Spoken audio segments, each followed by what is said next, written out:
Okay, got me the 35mm socket.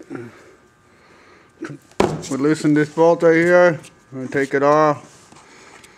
I'm going to take the jack shaft chain drive assembly off. Put it in that box. Start stripping it down to split it.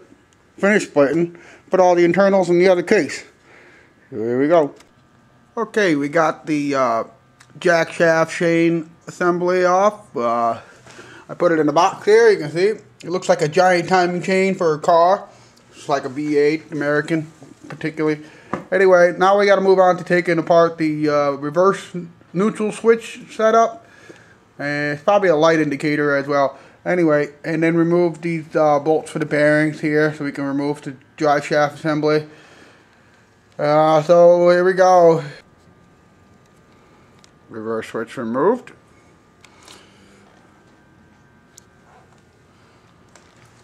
Put it in a bag in the box.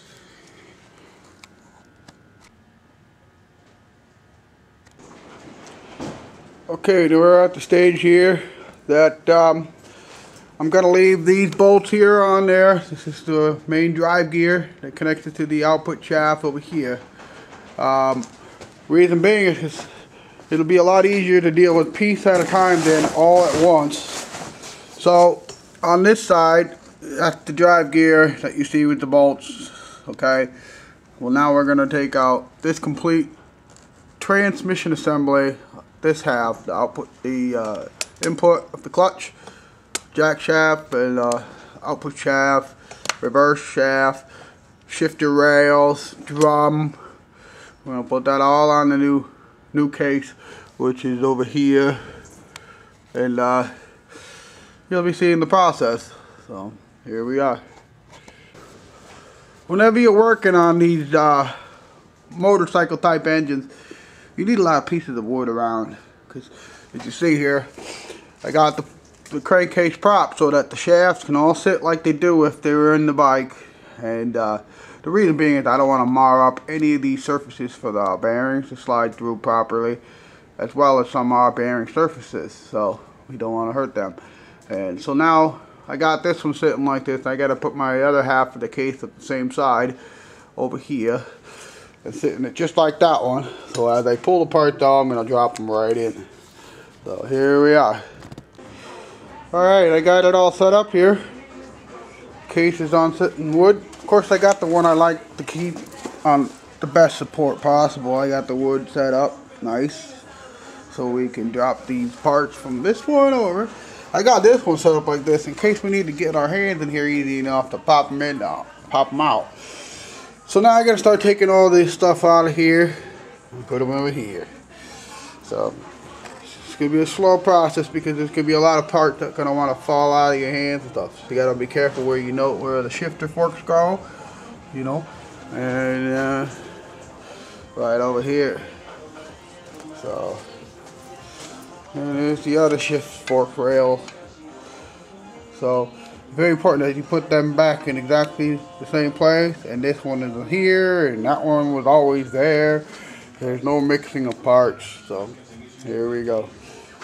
Alright, we'll be doing the crankshaft too, but we'll do that after because that can be done later. We gotta align the timing marks, make sure they line up properly before we take apart. So here we are. Okay, I removed the pin to hold the shift forks, slid them to their side. You can see they're no longer in their holes. So now the shift drum can come out. I'm going to keep it in the exact same place and put it right over here. And then the shift forks will stay like they are. And I'm going to take the shafts out of the assembly and bring them over and drop them right in. Now it's out. Shift drum is now installed in this new home. Yahoo! Remove this gear and set it aside because it goes right here in this hole, and it's easiest to remove that first and leave that out while you remove the assembly. Sorry for the light, that's where it was right there. So I took it out carefully, placed it over here, and now it's going to go gear times. Here we go. Okay, we got the new gear set, the gear set transferred into the new case. There's the old case. Now we gotta put the shift forks in proper places, and then we can start assembling the crank over, and then the output shaft, and so forth.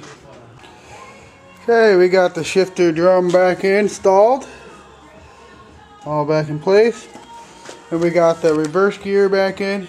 As you notice, I'm building this upside down because this pin here for the reverse gear is on this side of the case, so you have to build it so it's this way. That's how they designed it to go together. So this is it. Alright, well now we're going to start transferring the crankshaft so we can seal the deal. Alright. Alright, we got the crankshaft and balance shaft in the new case. And all we really got left in the old case is the output shaft and the planetary gear back there from the jack shaft. So now we're going to put these two halves together for their final time. We're going to put some sealer all around the edges of the gasket surfaces here. There's no gaskets here, this is sealer. They use RTB sealant. I'm going to use the 3M silver stuff, which is very good. So here we go, we're going to seal her up. Okay, we got the case halves back together without the drive shafts in it yet. You can see where they go right there. Going very well. You can still see my 425 piston still on there, which is going to be the 500 piston soon. I gotta put all the little nuts and bolts in all these little holes right here. And torque them down. Put the drive shaft in and we can start assembling the jack shaft back together.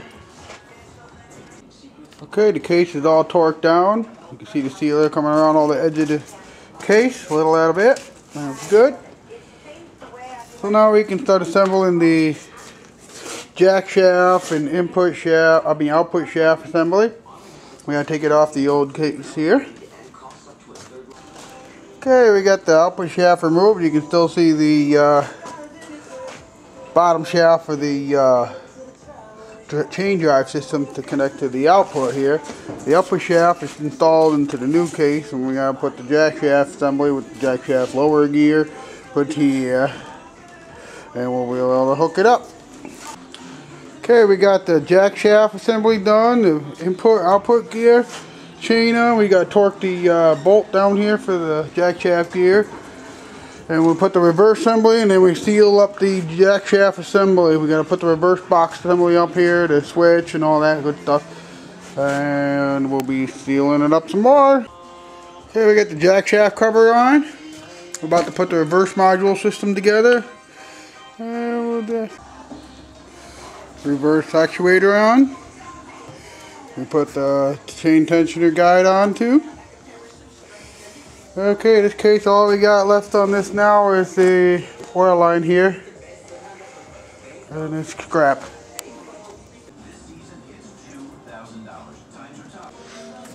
Alright, we got the bottom end pretty much done. Oil pump is reinstalled. We gotta finish putting the clutch in and all that. We gotta wait for some parts. So it'll be about a week. It's coming along good.